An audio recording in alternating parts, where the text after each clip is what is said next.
Hey all, this is 01 Tuboku, and... This is the evil alter nemesis of K-White, professional jackass Jarek here. Yes, and we are coming at you with another review, but again, it's not a movie like Summer Rental again. We've already watched our movie, so now we're back to the shows, and again, it's not 24, sadly, because like I said, we probably do like 4 episodes of piece of thing. And was that you, or was that the dog? Might have been the dog. Here, go get him really quick, Jarek, and bring him in, because you know how he'll be if he's alone. Yeah. And yes, we're coming at you, sorry about that, guys, but we're coming at you with another review, and this time it is Legion of Superheroes. We are starting our superhero cartoons with this one, not because it was the most well-known, but because it's probably the most unwell-known. Basically, me and Jarek are on this tirade that says, why don't we do the entire line of what was considered somewhat of the original DC lineup. Now, this came a few years after the Justice League and stuff had finished, but a lot of people do consider it a part of the line as a bit of a prequel to Clark Kent, if you will. If you can't see it, just to give you guys an idea of the cover there, yeah, as you see it there. To give an idea of what it would be like if the Legion needed to go get Clark Kent early and bring him in to help out with some of the problems in the, the 41st century. And as I recall, I think that initial premise of like going to get Superboy was actually based on the original golden era where they actually did have a pretty bad emergency and they needed some extra firepower. So, hey, why not go back in time and get pre-Superman Superman? Absolutely, and that is actually how the episode starts out, because I thought the episode was called Legion, but I was wrong. I put it down for the show title, but the episode is actually called, that I forgot to write down, but I looked at before we started this, The Man of Tomorrow, where basically is a lot of these shows that start. There was a fight where the Legion of Superheroes are taking on, I think I wrote down and said on here the Furious Five, but I think it was the Fatal Five. It kind of alternates between Fearsome 5 and Fatal 5. I think it was Fearsome 5 in the comics and Fatal 5 in like the show. But either way, you got the idea. Big 5 super big baddies that the Legion and the Science Police have trouble controlling.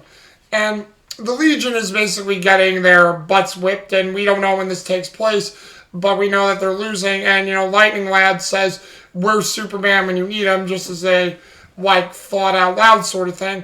And then it goes to, Clark Kent, who looks like he's out of college, out of high school sort of thing, and he's, going to go to Metropolis to join the Daily Planet. It seems like he doesn't know he's going to become Superman yet, or at least... Well, actually, if I remember, isn't this like post-high school, but like pre-college, because I think he did his internship at the Daily Planet while he was going to Metropolis University, which, as a tie-in to the Batman, the animated series, and the Justice League, you find out him and Bruce Wayne went to Gotham, Metropolis U at the same time as Lois Lane. Yeah, and see, that's something I always keep forgetting, though, Jarek, so that's an awesome little tidbit there. And I think they referenced that a little bit in Smallville, even though Clark Kent never finished his time at Metropolis University, but he finished his time at college at, community college in Kansas, but oh well, he had a lot on his plate, and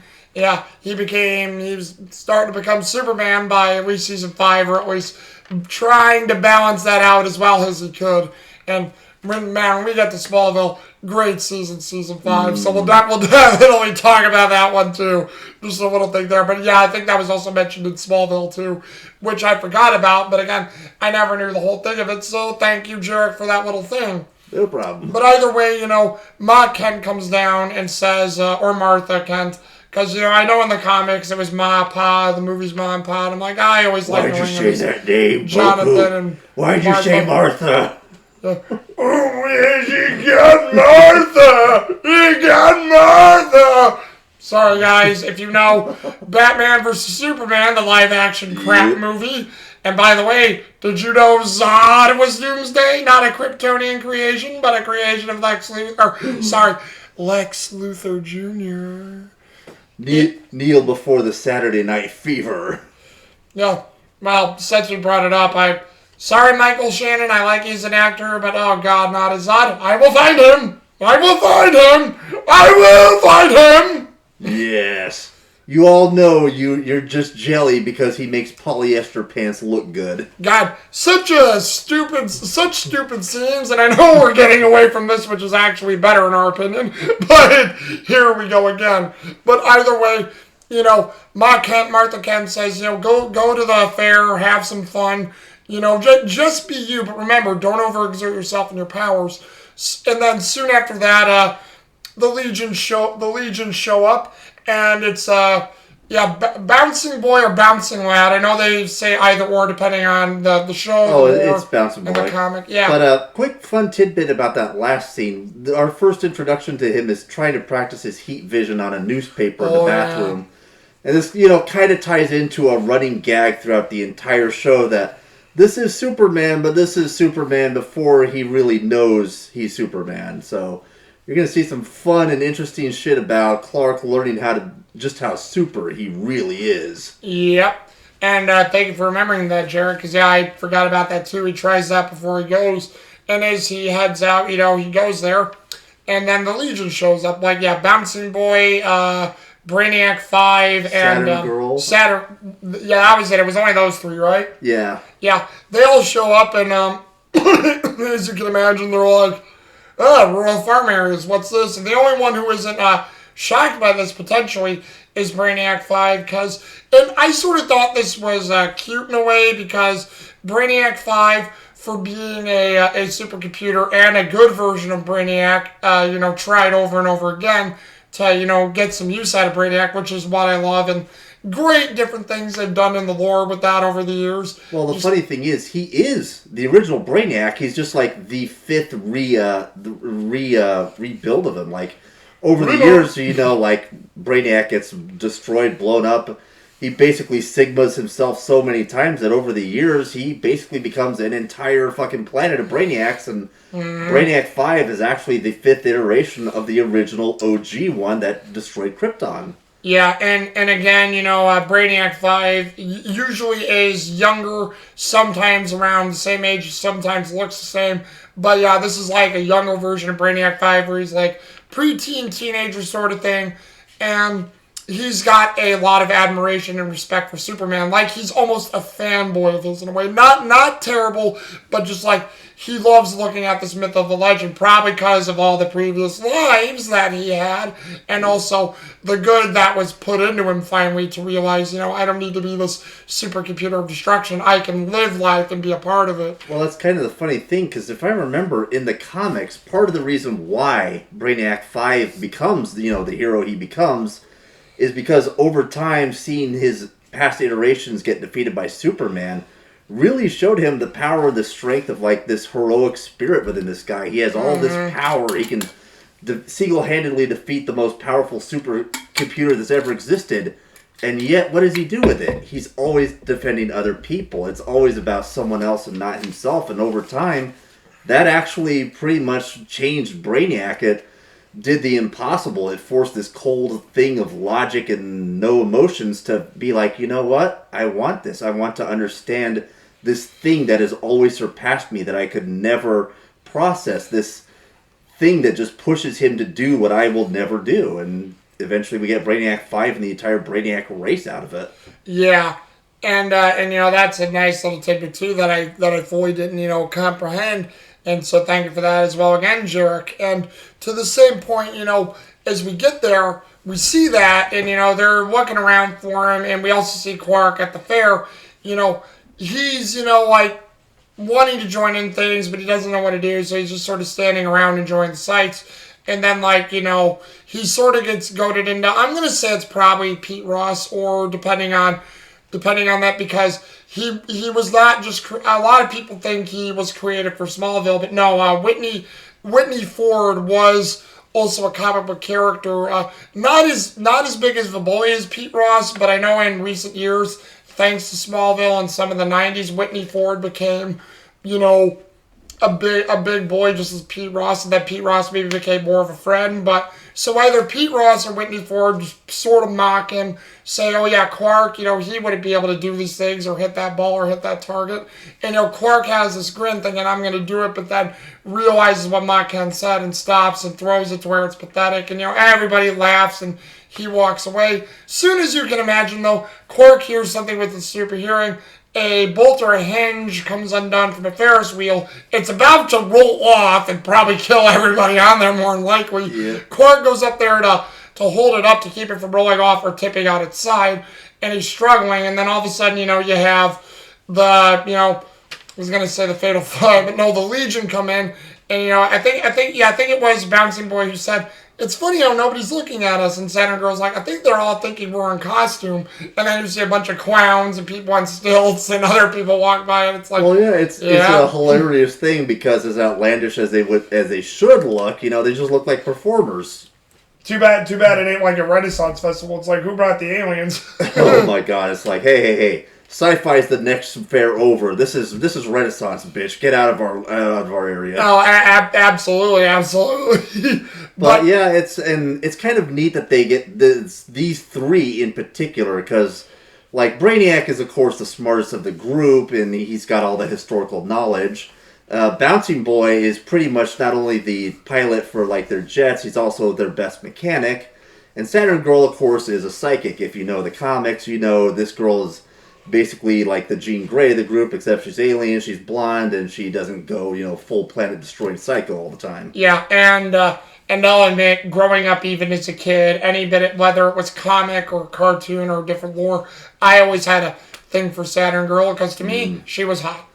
Well, Still is. For me, it's a triplicate girl, but we'll get to her later. Oh, yeah. Well, triplicate girl, so is Phantom Girl, too. I mean, they all in their ways were, like, hey. I mean, hey, triple the girlness, triple the fun with triple girls on the run. Yeah, and with double gum, or triple gum in this case. But, either way, Clark's struggling with it. They see him on the Ferris wheel, and then, they're trying to talk to him. He's trying to keep it up, thinking these are a bunch of nobodies. All of a sudden, Bouncing Boy gets underneath, inflates like a ball, keeps the Ferris wheel in place, and then, Clark jumps up on the Ferris wheel, putting the hinge or the bolt back together, and he sees Brainiac, flying with him, and Brainiac 5's like, you need any help? He's like, no, I got...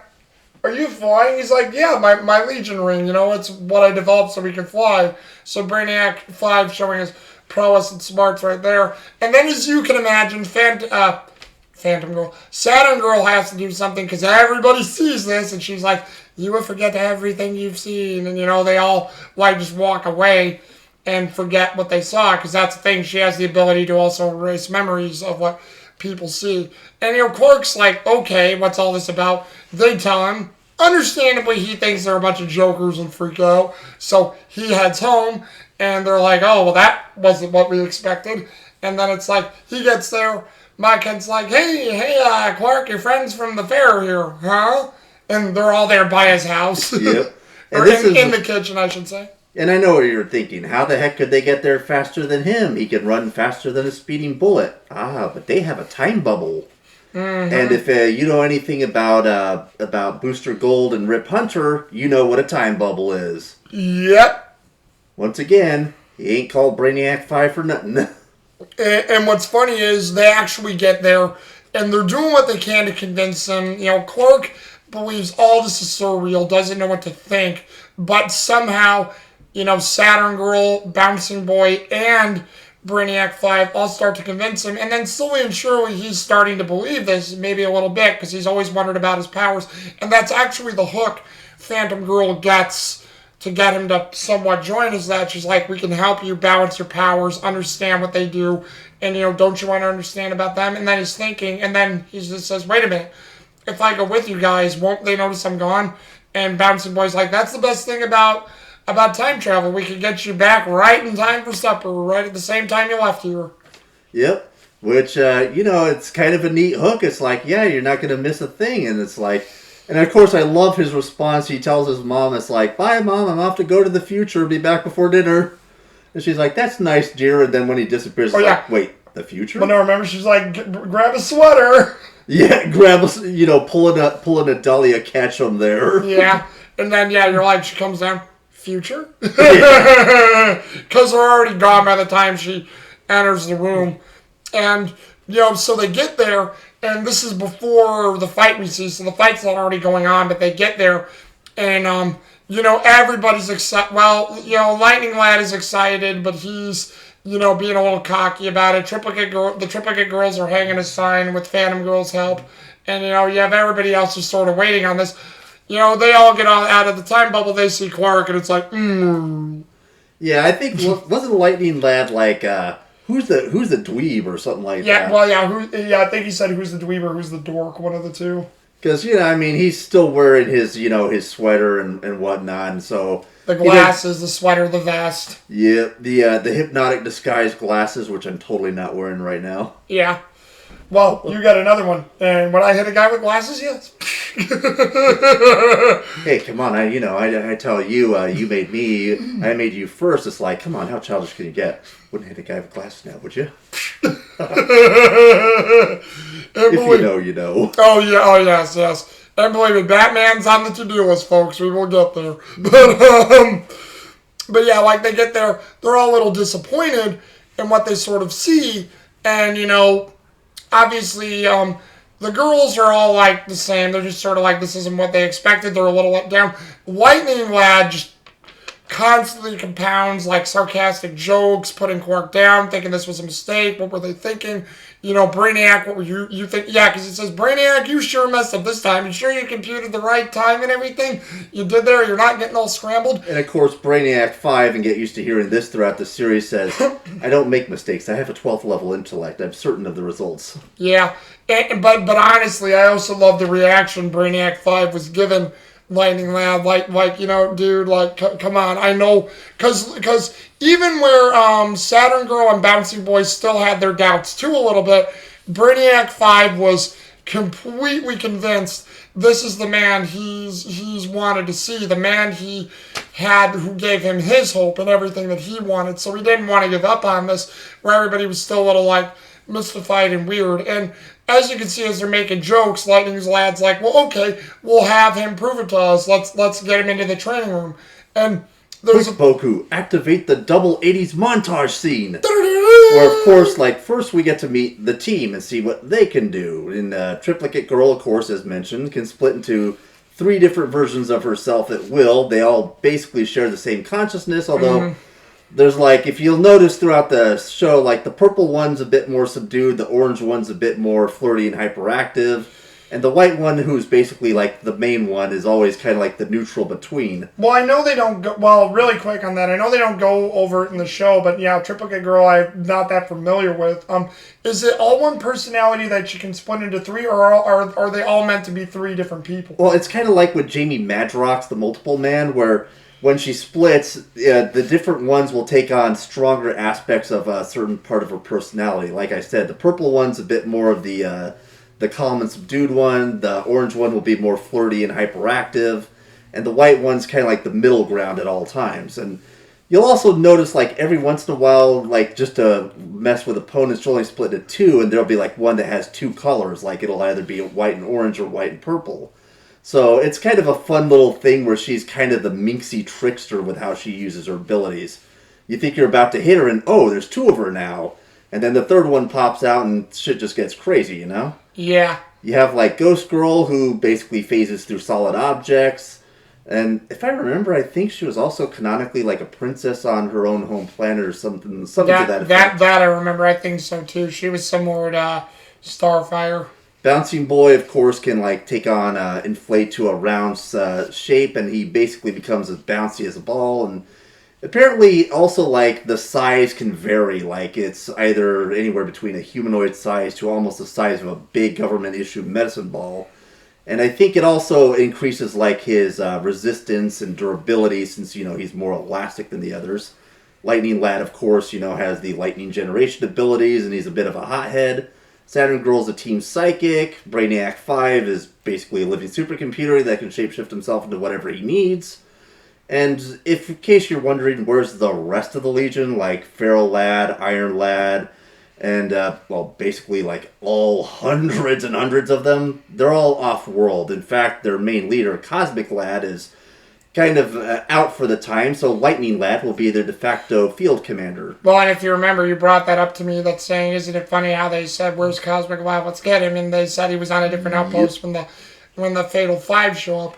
And, like, but before that comes, they, test Quark's ability. Lightning Lad is at the controls being a jerk, like, laying on all this weight. He's, like, mocking Quark because he's struggling to hold it up, and he's holding it up for a bit. Bouncing Boy and the rest are, like, impressed by this, sort of just egging him on to keep doing it.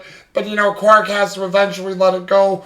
And, Lightning Lad mocks him. Quark storms off, not wondering what to know. So he actually leaves the compound. But, like, you have Bouncing Boy and Brainiac 5 looking at it, and they're like, wow, Lightning Lad, did you see this? What of it? He couldn't lift it. He's like, you don't know how high you revved it up, did you? No. How high did I rev it up? How much did you lift? 8,000 tons. Yeah, and the thing is, they mentioned, like, this is a machine that can basically...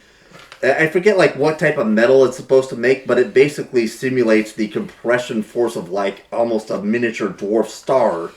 Which, by the way, that shows up in other Superman animated movies, like when he makes that key out of a compressed material of a collapsed dwarf star. Mm-hmm. But, he storms off and, he's wandering around. He really doesn't even know where he is, and spoiler warning, it's New Metropolis. Sees all the aliens and different creatures. Which, in one scene, I told him, it's like, hey, look at that, they got a female member of the race that Tomar Reeve from the Green Lanterns is from, one of Hal Jordan's closest friends and one of the first guys he met when he first joined, the fish-headed race with, like, the big dorsal fin. And then the one behind him was, like, the guy from the Crystal race, the first... I think the first member that was from a non-carbon-based life form, if I remember from the comics.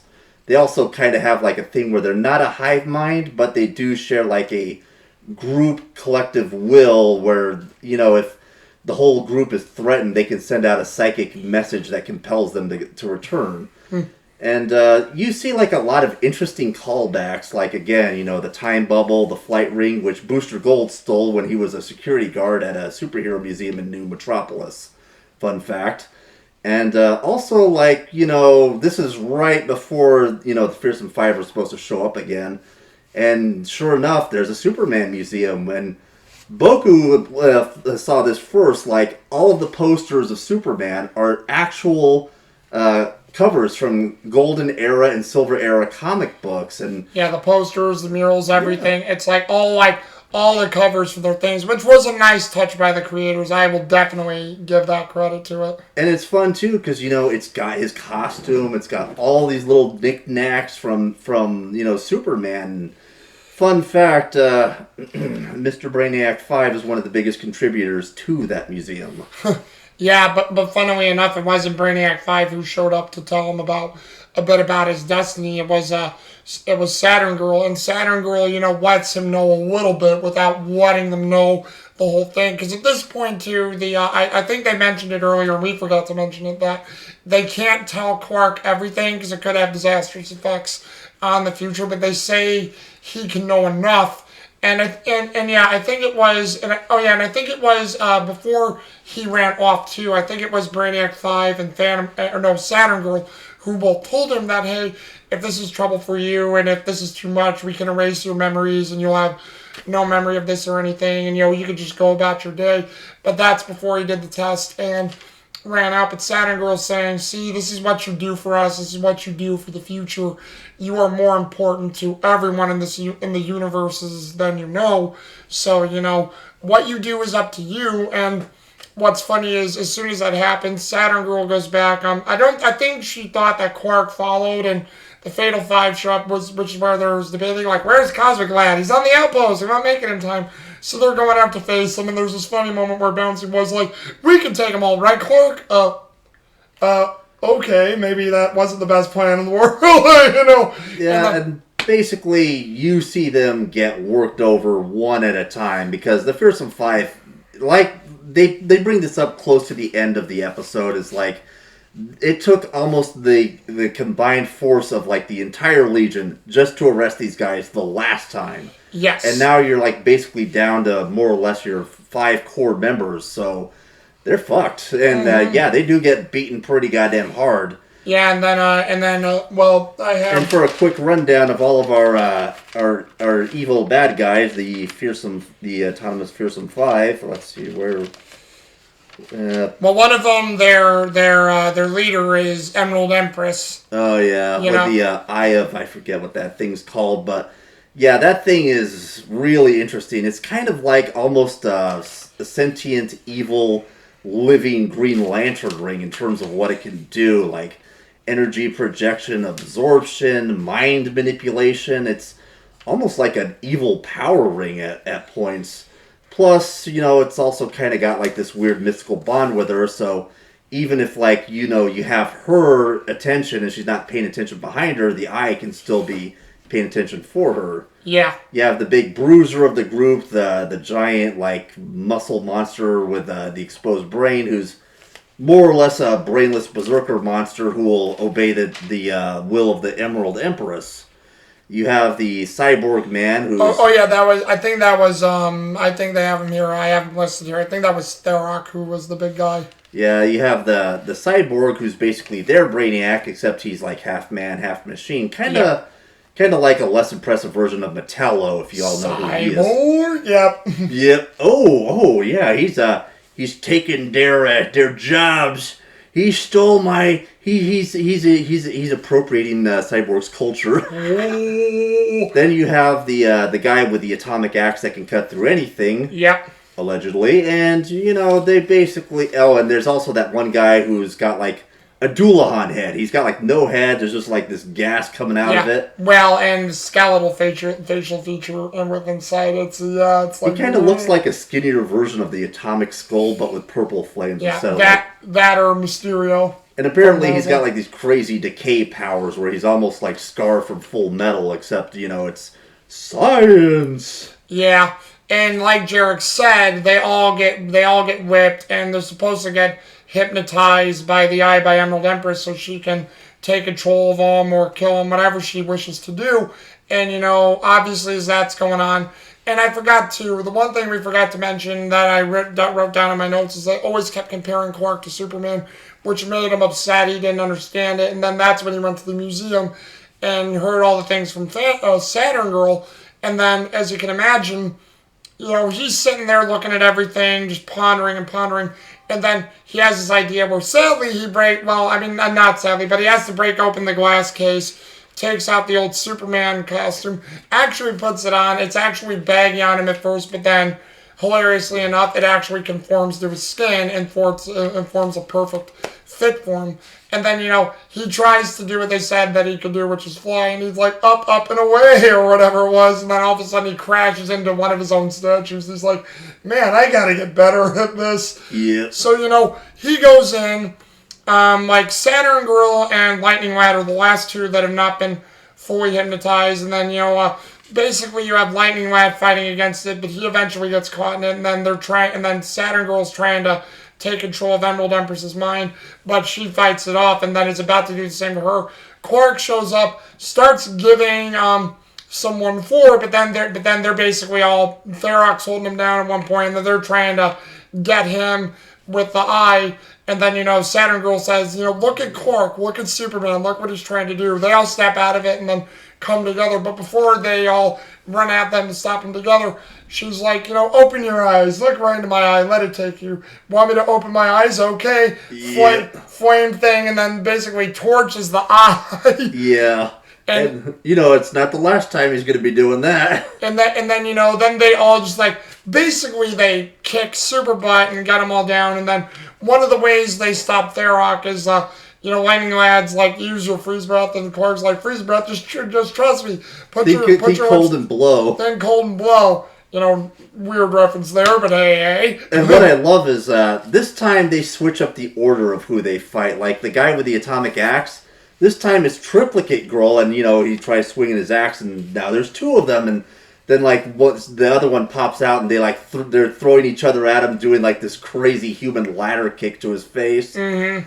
And I just love that Clark installing them finally gave him enough time to come up with a better strategy of how to fight, and he's trying to go for his axe, and look at that, Ghost Girl grabbed the axe, and she's just leading him around, and Bouncy Boy's doing all this crazy shit with like the big brute monster, and then Saturn Girl just takes him over. It's like, obey me, help my friends. He's like, yes, boom, boom, boom. Yeah. And it's just great to see, they just need a little time to come up with a better strategy. Absolutely. And then eventually they all get defeated, and like they're all like, saying thanks to Clark. Lightning Lad's playing it up though, saying, yeah, it's good that you came to help, but we possibly still could have got it. And just sort of those things. And they're basically all like just talking, having a good time, and then all of a sudden, Brainiac's like, well, even though you helped us here, you probably still want to go back home, huh? And he actually looks disappointed, thinking Quark's going to say that. And he's like, well, you know what? Given all that you've shown me and what I just did,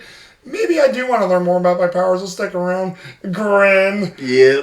And then all of a sudden, like, you have the Legion then present Quark with the Legion ring, which he, puts on his finger, and, it'll help him with his flight, but he still does it the same way. And then all of a sudden, like, Quark's still struggling to fly. He's next to Brainiac 5 near the end of the episode. He's like, I still can't get the hang of this. And he's like, do this. Yeah. Or if you can't see it, the flying pose where he's like that. And he's like, okay, so he does it. And he's like, hey, this actually works.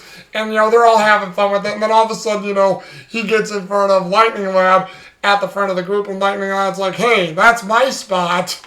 And I love, like, at the last minute, the Fearsome Five do teleport away because of that eye. Oh, that you're right. They escaped. They didn't catch him. They escaped after they defeated him.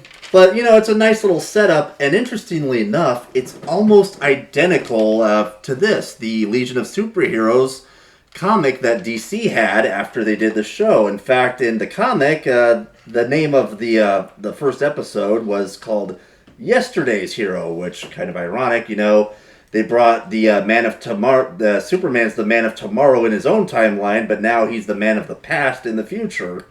And this one also gives you like all of the names of the Legion members. And spoiler warning, we're gonna see a certain somebody down the road in future episodes. Yep. And we also get to Timberwolf, another one of my favorite characters. And again, like we mentioned, most of the mainstay members of the Legion Corps are off-world, so. Just like in the comics, we also get to see moments where they encounter other potential candidates, including some who may or may not make it. Well, Arm fall off boy. Well, I know it's in here in the series. I don't think it'll happen till the second disc, but I love where they try to look for new members for the Legion. There's that whole episode on the Rejects, which is flipping hilarious, where they become like the Reject Lords of the Reject League. It's something funny where it's supposed to be negative, but they actually use it and run with it, which is great. Well, yeah, and plus, they did make a lot of appearances in the comics over the years. Kind of like the Great Lakes Avengers, if you know who those guys are. Mm-hmm. But interestingly enough, if you're all wondering who's the dark, edgy Superboy on the cover, well, for those of you who follow the Superman comics religiously like we do, I believe that's Mon-El.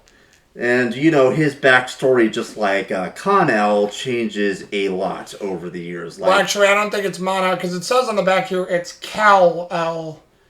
Allegedly, but we all know who the real Kal-El is, but... Well, remember, it's Kal, not Kal. Kal-El. You have to remember, there were a lot of Superboys. there were a lot of L's. Yes, there were, and for once the Democrats were not involved. Oh, that's Zor-El. That's Jor-El's brother. But yeah, there were a lot of Superboys. Like, for instance, this is Kal-El Superman, but if I remember correctly, like, I think the second Superboy who joined the Legion was also the one who went batshit insane and almost destroyed the universe and caused Jason Todd to come back to life. That one from the Crisis on Infinite Earths. The one who went all emo after he was sent to another reality. Then there was, of course, Con-El, our favorite, Connor Kent, the hybrid. There were a bunch of... Yeah. It's kind of like the Supergirl mythos, The hybrid, the clone of Lex Luthor, or, as I liked what they did, where I think the best version in the New 52 of him is where he was a insane warrior created, but then was given over to the House of El as a prisoner, but then basically became part of Quark's family, and, even though he was fighting against it, I actually like how he eventually goes with it with the help of Cassandra Brown, the new Wonder Girl, or what's her face? The one who isn't related to Diana Prince, but she earned the powers. I know who you're talking about. I forget her name too. But interestingly enough, like this one, I forget if he was like the Superboy in the show who could like project energy through his fists, which is in reference to the Eradicator. You know, one of the 4 fake Supermen after Superman died in the 90s. Yeah. Which again, also with the eyes, because the Eradicator also had that as well. But yeah, it's kind of a weird thing when you go far down enough the Superman rabbit hole, because at one point, believe it or not, him and Lois got married and adopted the son of General Zod in the comic books. Yep. Yeah, he actually rebelled against his mom and dad and became part of the Superman family. Heck, Lex Luthor became the acting Superman in Metropolis when everyone thought Superman was dead at one point. Well, and if you go to the Smallville route, which I know some fans found stupid, but I actually thought it was cool how Zod and his wife never had they had a child, but he died in the wars, and since Zod was bitter at what happened with that, him and his wife created a second child with their DNA, who later then became Doomsday, just to have vengeance on the House of El and wherever the House of El went. And people are like, that's so stupid. I'm like, actually, that's clever writing, because that's a way to make Doomsday seem a bit more important instead of like he was just a craze. Because, don't get me wrong, Doomsday's awesome, guys, but it's so basic how he was brought into the comics. I'm like, oh, he's just a crazy Kryptonian creation that went out of control. I mean, let's face it. As much as I love Superman, there's a lot of weird shit in the mythos. The Kryptonian backstory is, I liked what they did later in the years, like towards the 80s and 90s, where they started changing up more, where there was more of a totalitarianistic, or the science went wrong, or things like that. And or what they did in the animated series, where they played more with the original mythos and gave it more meaning, to where it's like, oh, we're just this. We're just going to allow it to happen. Duh. Oh, and, quick one here, because I know me and Boku have talked about this a lot. Yeah, for those of you looking forward to the upcoming Flashpoint movie, first of all, it will never be as good as the comics or the animated movie. And second of all, animated movie's great. I know what you're thinking. Who's that hot-looking Superwoman? Well, take a guess. It's not the real Superman. That's actually, in the comics, the daughter from another universe of Superman and Wonder Woman. Because, that bad idea is never going to fucking die. Yeah, and as we are getting a little bit off topic here, we will reel it back in, because we could talk about this stuff for days, and I know we're already approaching on this. I don't know what will be on YouTube, but on this we're approaching the 40-minute mark already. But either way, to the cast, to our next point that we talk about after we do the review, I would say the characters to me that stood out the most, I mean, obviously I'm a fan of him, but Superman, Clark Kent, Yuri Lowenthal, great job for him. Just really great stuff. I will give the second nod to, I mean, everybody I think in this episode was good, but I'll definitely give the second nod to Adam Wiley, Brainiac 5. Just his enthusiasm for Superman and just wanting this to really work was great to me, and I loved how he was a fanboy. And then I would have to say the second performance, and yes, I am a fan of her, but she was one of the best characters in this episode. Jennifer Hale, Emerald Empress, and Ma Kent together. As Emerald Empress, it was just like, yeah, wow, she just sees that confident evil. And I'm like, after listening to the voice again this time, I'm like, yeah, I can tell it's her now, because she, just imagine when, what's her name in Diablo, when Leah in Diablo 3 goes evil, that's exactly who the Emerald Empress is. I'm like, yes, that's Leah right there, but hey, but those are my three. Jerk? Oh, dude, spot on, man. I mean, come on, I'm Yuri for Yuri, we all know that.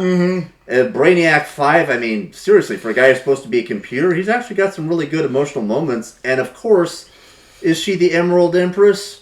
Well, my Jade Queen, would I simp for most women? No. Would I simp for you? Oh, yes.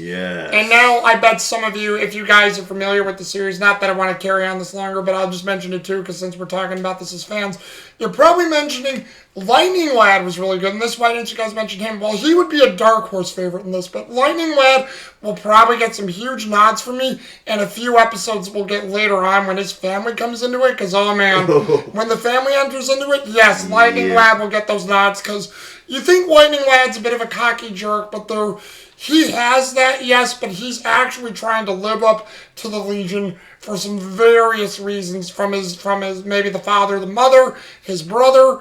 There's a lot. I mean, Lightning Lad's actually carrying a lot of baggage, and I think that's why he's so cocky and tries to play it off. And also try to remember that I mentioned that he's only the acting field director at the moment, because the real leader of the Legion is somewhere else. So, yes. Yeah. And then, final thoughts on this? A great starter episode, enough to get you interested, enough to keep you warranted, great fun, great use of the characters, great voice acting. And I love the theme song. You know, the theme song is pretty cool, but to mention that really quick, the music was done by Chris. Actually, I think all three of them were part of the original runs of Batman, Superman, and the Justice League. Christopher Carter, Michael Mikushin, and Lolita Ritmanis. Because, sadly, I think by then, Shirley Walker, who helped Danny Elfman out in the original Batman movie, which is why in the Batman series, it sounds very similar to Danny Elfman's music, because Shirley Walker was the composer. Or not the composer, the conductor. And they got Shirley Walker to help with the show. And sadly, I think Shirley Walker had passed away by the time Batman Beyond came out, which is sad to hear. But she left her music in great hands and a lot of those other guys. And those guys are there, which is why I think the music works so well for this show. And yeah, so great theme. I will agree with Jarek. And, you know, so just a great start overall, and I love it. And believe me, there will be episodes in this show that get better as time goes on, because after they never released the third season or second season on DVD. They only have the first one, because like the whole fight where, as you can see on the cover here, they all look a little older, but that's because some time passes before they meet up with Kal-El and take on this alternate Superman. Plus, I think something happens to Brainiac 5 and he gets corrupted and goes evil again for a little bit, or something happens there. Like I said, I've never seen it, but I won't give you the full spoiler, but an old face from the past is going to return. That's what it looked like in the little bit of the scenes I saw, because it was like, I didn't see any of the scenes verbatim, but it was like, you know, one of those AMV mashups. I won't spoil it for you, but let's just say Clark was not the only visitor from the past to come to the 41st century. Ah, okay, that's enough to whet my appetite there, Jarek. But hey, what do you guys think? Did you like this review? Have you seen this show? Because I will honestly say, it's not as good as some of the ones that came before it, but it's just as good. And it's just like, again, the Young Justice show, maybe not be what you think, but it's still just as good in that retrospect. Because I will say, like Young Justice, Legion here and stuff like that, sometimes you can't recapture the same magic as the ones that came before, but it can be just as good. So maybe, you know, give it a look, give it a try, see what you guys think. But until then, just leave a comment below on what you think. And this is 01 Turbo Crew and Legion of Jackassery. And we will see you guys again. Thanks for the first review, and deuces.